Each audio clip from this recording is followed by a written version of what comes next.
ये 60 साल की बूढ़ी महिला और इसकी ये थकी हुई आंखें हिंदुस्तान के इतिहास में एक ऐसी छाप छोड़ गई जो आज तक मिट नहीं पाई। इनका नाम है शाहबानो। शाहबानो केस एक ऐसा केस जिसकी थरथराहट से आज भी हिंदुस्तान की पॉलिटिक्स की दीवारें कांपती हो। एक ऐसा केस जिसने पानी में आग लगा दी हो।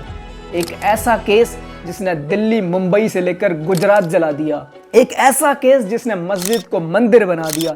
और एक ऐसा केस जिसने मुस्लिम खतरे से हिंदू खतरे में ला दिया। और एक ऐसा केस जिसने यूपी और बिहार से हमेशा हमेशा के लिए कांग्रेस का पत्ता साफ कर दिया। नमस्कार आदाब, मेरा नाम है मोहम्मद असलम और आप देख रहे हैं BU न्यूज।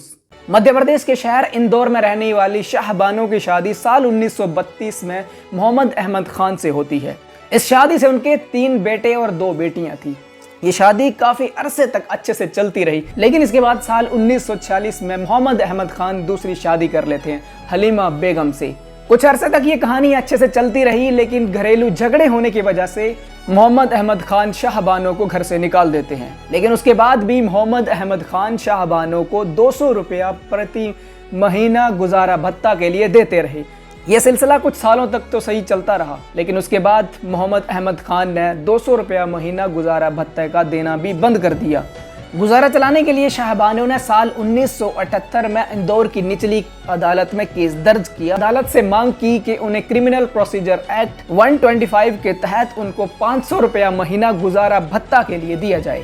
इस मामले में अभी कोर्ट का फैसला आना बाकी था, लेकिन मोहम्मद अहमद खान इससे पहले ही शाहबानो को तलाक दे देते हैं और साथ ही में उन्होंने 3000 रुपये कोर्ट में जमा करवाते हैं और कहते हैं ये मेहर की रकम है जिसे मैं लौटाता हूं। लेकिन अगस्त 1979 में कोर्ट का फैसला आता है जिसमें मोहम्मद अहमद खान को 25 रुपये महीना शाहबानो को देने का हुक्म दिया जाता है। मोहम्मद अहमद खान की मंथली इनकम लगभग 5000 थी। उस हिसाब से 25 रुपये महीना बहुत कम था, जिससे गुजारा भत्ता चलाना थोड़ा मुश्किल था। लेकिन एक बार फिर शाहबानो साल 1980 में हाईकोर्ट जाती है और ये मांग करती है कि जो गुजारे भत्ते की जो रकम है वो काफ़ी कम है, इसे बढ़ाया जाए ताकि गुजारा भत्ता जो है अच्छे से चला पाए। 1 जुलाई 1980 में हाई कोर्ट ने रिव्यू पिटीशन पर अपना फैसला सुनाते हुए शाहबानो के हक में फैसला दिया और रकम को 25 रुपये से 179 रुपये तक बढ़ाकर अदा करने का हुक्म दिया। लेकिन मोहम्मद अहमद खान यहाँ पे रुकने वाले नहीं थे।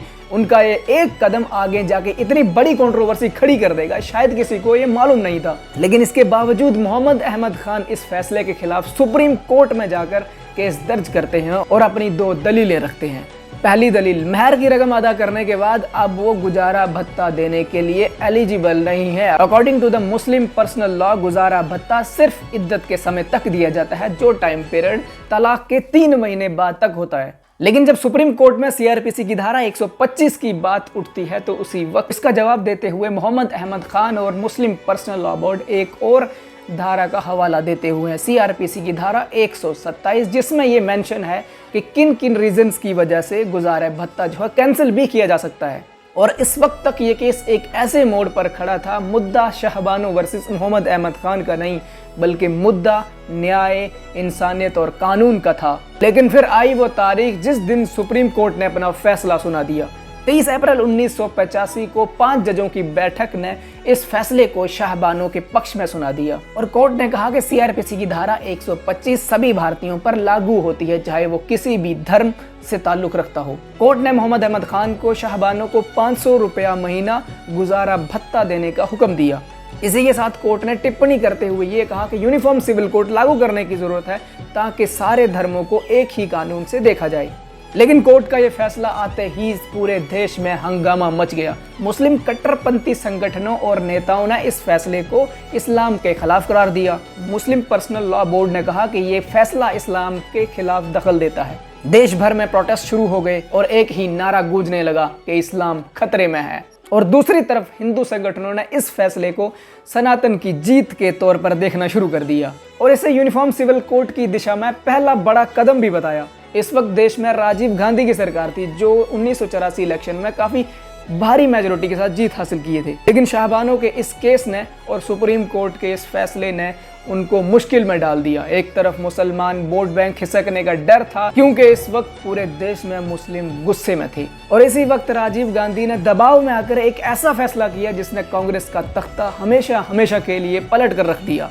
वोट बैंक खिसकने के डर से सरकार ने साल 1986 में पार्लियामेंट में the Muslim women protection right and divorce act लाया, और इस नए कानून के तहत मुस्लिम महिलाएं धारा 125 के तहत डिवोर्स के बाद गुजारे भत्ते के लिए नहीं मांग कर सकती थी। इस कानून के तहत मुस्लिम महिलाएं सिर्फ इद्दत के समय तक ही अपना हक जो है मांग सकती थी, इसके अलावा कोई गुजारा भत्ता उनको नहीं दिया जा सकता था। इस कानून को शाहबानो के उस फैसले का बहुत बड़ा उलटफेर भी माना गया। इस कदम ने सिर्फ शाहबानो का हक नहीं छीन लिया, बल्कि ये भी प्रूफ कर दिया कि किस तरह से धर्म के नाम पर की गई पॉलिटिक्स न्याय और संविधान से ऊपर कैसे हो सकती है। कांग्रेस के इस फैसले को हिंदू संगठनों ने एक अलग नजरिए से देखना शुरू कर दिया। विश्व हिंदू परिषद और आरएसएस इसको हिंदुओं के साथ अन्याय बताने लगी, और इस गुस्से ने अयोध्या में राम मंदिर को हवा दी, और साल 1986 में ही बाबरी मस्जिद का ताला भी खोल दिया गया, जिसमें कई लोगों ने माना कि शाहबानो केस में राजीव गांधी ने मुसलमानों को खुश करने के लिए